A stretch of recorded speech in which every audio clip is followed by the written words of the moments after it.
ఏం కొన్నావురా? అమ్మకి 10, అత్తమ్మకి 6, అమ్మమ్మకి 4 కేజీలు చీరలు మామా. అబ్బో ఇక్కడ కేజీ చీరలు కొంటే అర కేజీ చీరలు ఫ్రీ అంట. Churidar, men's wear, kids wear 1+1, 2+1 మస్తు ఆఫర్లు ఉన్నాయి. మరి ఇంకా మాంగళ్య ఆషాఢం కేజీ సేల్ అంటే తెలుసు కదా. మాంగళ్య షాపింగ్ మాల్ కేజీల్లో సేల్, టన్నుల్లో ఆనందం. నమస్తే అమ్మా. నమస్తే అమ్మా. అమ్మ, శ్రావణ మాసంలో సోమ శనివారాలకి చాలా ప్రత్యేకత ఉంది. అవునమ్మా. సో ఈ 2 రోజులు మేము ఎలా సద్వినియోగం చేసుకోవాలి, ఆరోగ్యాన్ని ఎలా పెంపొందించుకోవాలి, అష్టైశ్వర్యాలు సిద్ధి కలిగేలా ఎలా చూసుకోవాలి అన్నది మనం తెలియజేద్దాం. అష్టైశ్వర్యాలు అన్నారు కదా. ఐశ్వర్యం ఎవరి వల్ల వస్తుంది? ఈశ్వరుడు వల్ల, అంటే శివుడు. అందువల్ల శివుణ్ణి ప్రార్థించటం మాసం చాలా ప్రత్యేకమైనటువంటిది, వేదాధ్యయనానికి అనుకూలమైనటువంటిది. ఈ సమయంలో శివుణ్ణి గనక ప్రార్థించినట్టయితే ఐశ్వర్యాలు లభిస్తాయి. అష్టైశ్వర్యాలు. ఐశ్వర్యాలంటే మీరు అనుకునేటట్టు ఇది ఒకటే కాదు, డబ్బు ఒకటే కాదు. ఐశ్వర్యం అన్ని రకాల, విద్యాలక్ష్మి కూడా అందులో ఉంది. పైగా శివుడు దక్షిణామూర్తి స్వరూపంగా లోకానికి అంతటికీ జ్ఞానాన్ని ప్రసాదిస్తూ ఉంటాడు. జ్ఞానప్రదాత. జ్ఞానం కావాలన్నా, చదువు కావాలన్నా, మనశ్శాంతి కావాలన్నా, ధనం కావాలి, సంతానం, సంపద, ఇలా ఏది కావాలన్నా అన్నిటినీ ప్రసాదించగలిగినటువంటి వాడు శివుడు. అటువంటి శివుణ్ణి మనం పూజించటం ప్రధానం. అందులో శ్రావణ మాసంలో సోమవారం పూజిస్తాం. సోమ అంటేనే సోముడు అంటే సా ఉమ, ఉమతో కూడుకున్నవాడు. ఉమ అంటే పార్వతీదేవి. పార్వతీదేవితో కూడుకున్నటువంటి వాడు. ఆయన పాపం ఎప్పుడు ఒకటిగా ఉండడమ్మా, భార్య లేకుండా ఉండనే ఉండడు. అది ఆయన ప్రత్యేకత. అంచేత ఆయన పేరే సాంబ సదాశివుడు. సాంబ అంటే సా అంబ, అంబతో కూడుకున్నవాడు. సోమ అంటే సా ఉమ, ఉమ్మతో కూడుకున్నవాడు. అంటే భార్యతో కలిసి వచ్చి మరి మన యొక్క కోరికలన్నీ తీర్చడానికి సంసిద్ధంగా ఉంటాడు. అందువల్ల శివుణ్ణి సోమవారాలు పూజిస్తాం. సోమవారం ఎందుకు పూజిస్తాం? సోమ శబ్దానికి అమ్మవారితో కూడుకున్న శివుడు అనే అర్థంతో పాటుగా చంద్రుడు అనే అర్థం ఉంది. చంద్రుణ్ణి మనం అదుపులో పెట్టుకోకపోతే ఏమవుతుంది? మనశ్చాంచల్యం వస్తుంది. మనస్సు మీద అధిపతి చంద్రుడు కదా. అంచేత శివుడు ఏం చేశాడు? ఆ చంద్రుడిని తన ఎత్తున పెట్టుకున్నాడు. మనం ఆయన్ని పూజిస్తే ఆ చంద్రుడు అని చాలా జాగ్రత్తగా, చల్లగా అటు ఇటు మనసు చెదరకుండా చూస్తాడు. అమ్మ, ఉదయం పూట, సాయంకాలం పూట ఏ టైంలో పూజ చేస్తే? మామూలుగా ఉదయం చేసుకుంటారమ్మా. ఎవరన్నా మేము సాయంకాలం ప్రదోష వేళ చేస్తామని అనుకుంటే చేసుకోవచ్చు. కానీ ప్రదోష పూజ ప్రాధాన్యం చతుర్దశికే ఎక్కువ మిగిలిన వాటికన్నా. సరే, కార్తీక మాసంలో ప్రతిరోజు ప్రదోష వేళ అభిషేకం చేస్తాం. ఎందుకంటే మనకు అది మనసులో ఉంటే చేసుకోవచ్చు. కానీ మామూలుగా పూజ చేసేది మాత్రం ఉదయమే చేసుకుంటాం. సోమవారాలు అసలు కిటకిటలాడుతూ ఉంటాయి.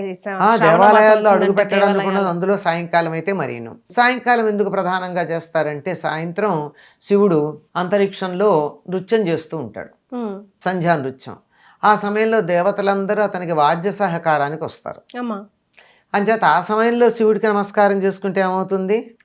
ఎంతమంది దేవతల్ని నమస్కరించుకున్నట్టు అవుతుంది. అందుకని మనం కొంచెం ఏకక్రియ ద్వ్యధికరి అని ఒక పని చేస్తే రెండు ఫలితాలు ఉండాలని, రెండేమిటి బోలెడు ఫలితాలు ఉండాలంటే సంధ్యా సమయంలో శివాలయానికి వెళ్ళి శివుని దర్శించుకోండి, మీకు అందరు దేవతలకి నమస్కారం చేసుకున్న ఫలితం వస్తుంది అని చెప్పు. ప్రత్యేకంగా ఈ ద్రవ్యంతో అభిషేకం చేస్తే మంచిది అని అట్లా ఏమన్నా ఉందామా?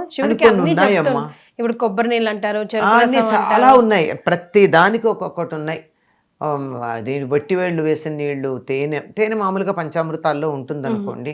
పుష్పసారం, ఫలసారం అంటే ఫలాలతో అన్ని రకాల పళ్ళ యొక్క రసాలు, చెరుకు నుంచి తీసినటువంటి చెరుకు రసాలు, ఇలా ప్రతిదాంతోనూ చేస్తారు. వాటన్నిటికీ ఏవో ఫలితాలు ఉన్నాయి అంటారు.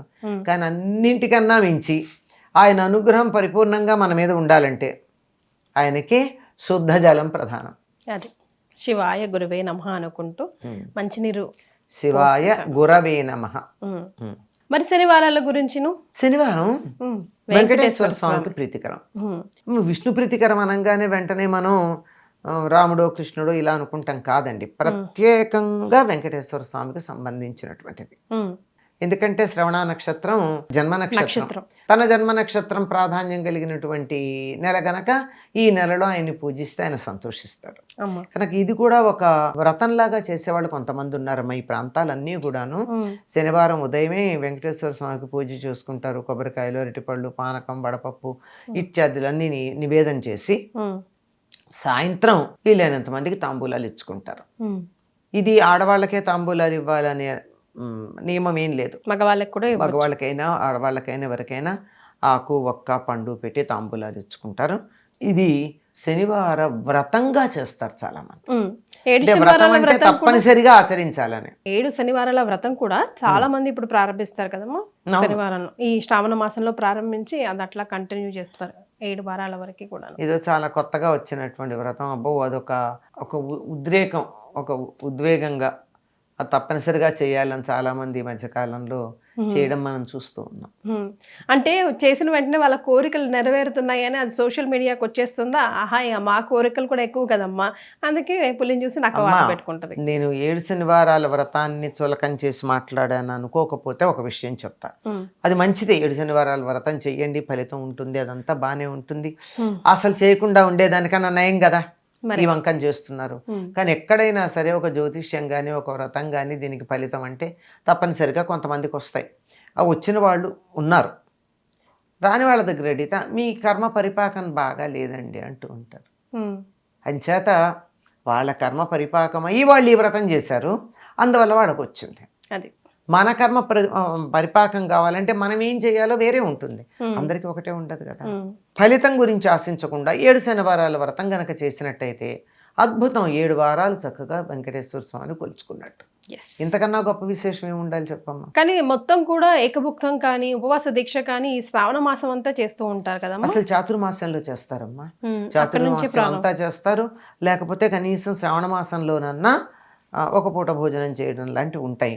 కాకపోతే ఆడవాళ్ళు వ్రతాలు చేస్తున్నారే, మంగళవారం వ్రతం, శుక్రవారం వ్రతం, వీళ్ళు మాత్రం తప్పనిసరిగా 2 పూట్ల భోజనం చేయాలంటారు. మానకూడదు. మనం రివర్స్ చేస్తున్నాం చూసుకోండి. మనం మానకూడదు. ఇప్పుడు వ్రతం చేయని వాళ్ళు, ఇప్పుడు నేను ఉన్నాను, మంగళవారం వ్రతాలు నాకు ఎప్పుడో అయిపోయినాయి, అసలు అవసరం అయిపోయింది ఎన్నేళ్ల క్రితం. మరి కనుక నేను తినాలి అని నియమం నాకు లేదు, తినాలి తినకూడదు అన్న నియమం ఏం లేదు. నా అలవాటు ప్రకారం నేను ఉండొచ్చు. కానీ ఆ వ్రతం చేసేవాడు మాత్రం తప్పనిసరిగా తినాలి. ముత్తైదువులు ఎప్పుడూ కూడా సాయంకాలం భోజనం చేయకుండా ఉండకూడదమ్మా. ప్రత్యేకంగా వ్రతం చేసేది అన్నా ఉంటే తప్ప మామూలుగా మాట్లాడితే మేము సాయంకాలాలు భోజనం చేయమండి, తినమండి అనే మాట ఆడపిల్లలు అనకూడదు, ముత్తైదులైనటువంటి వాడు. ఎన్ని దరిద్రాలు కొని తెచ్చుకుంటామో మీకు అర్థమవుతుంది. అదే మనకు తెలిసి తెలియక. అసలు ఏకభుక్తం అంటే ఏంటి, ఉపవాస దీక్ష ఎవరు చేయాలి, ఎవరు చేయకూడదు, ఎందుకు చేయాలి, ఎప్పుడు చేయాలి, అసలు చేస్తే వచ్చే ఫలితం ఏంటి, ఇవన్నీ ఒక వీడియో ద్వారా ఈ శ్రావణ మాసం ఎపిసోడ్లోనే తెలుసుకుందాం. ధన్యవాదాలమ్మా.